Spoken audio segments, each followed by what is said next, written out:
আসসালামু আলাইকুম প্রিয় viewers, welcome to Sathi recipe house. আজকে একটা নিউ রেসিপি নিয়ে আসলাম। প্রথমে কিছু পোলাও চালের খুদ নিলাম, খুদগুলো ভিজিয়ে রেখেছিলাম, তারপর ভালো করে ধুয়ে পরিষ্কার করে ব্লেন্ড করে নিলাম। এই তো ব্লেন্ড করা, একদম মিহি করে ব্লেন্ড করেছি। তারপরে কিছু ময়দা দিলাম যাতে পিঠাটা একটু নরম হয়। তারপরে একটু লবণ দিলাম পরিমাণ মতো। তারপরে 1 কাপ চিনি দিলাম, যা যেমন মিষ্টি পছন্দ করে সেই অনুযায়ী। তারপরে একটু ভালো করে মিশিয়ে নেব, অল্প অল্প ঠান্ডা পানি দিয়ে ভালো করে মিশিয়ে নেব। এই তো বেটাটা এমন হবে। তারপরে চুলে একটা প্যান বসালাম, তারপরে কিছু নারকেল কুচি দিলাম, তারপর কনডেন্স মিল্ক দিলাম, তারপর একটা পুর তৈরি করে নেব। ভিউয়ার্স, রেসিপিটা ভালো লাগলে সাবস্ক্রাইব প্লিজ, বেশি ভালো লাগলে লাইক কমেন্ট শেয়ার করে পাশে থাকবেন। এই তো পুরটা হয়ে গেছে, এখন তুলে ফেললাম।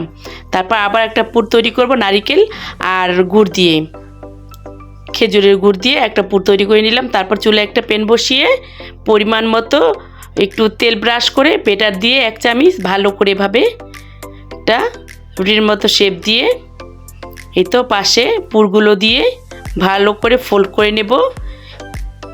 ভিউয়ার্স, এই রেসিপিটা যে কেউ তৈরি করে খেতে পারবেন। ভালো লাগলে একটা ভালো কমেন্ট করবেন প্লিজ। একদম খুবই সহজ পদ্ধতিতে নিজের হাতেই ঘরে তৈরি করে খাবেন। যে কোনো চাল দিয়ে চালটা ভালো করে ব্লেন্ডারে ব্লেন্ড করে নেবেন, আর চালটা খুব ভালো করে ধুয়ে নেবেন যাতে পিঠাগুলো খুব সুন্দর ভালো হয়। দেখতেও কালারটা সাদা হবে, আর নয়তো কেমন কালচে টাইপের হবে। ভিউয়ার্স, আমার রেসিপিটা দেখে আপনারাও তৈরি করে খেন। খুবই একটা ভালো রেসিপি, সুস্বাদু রেসিপি। যে কেউ, যে আনারি যে কখনো তৈরি করেনি সেও তৈরি করে খেতে পারবেন। একদমই সহজভাবে তৈরি করেছি।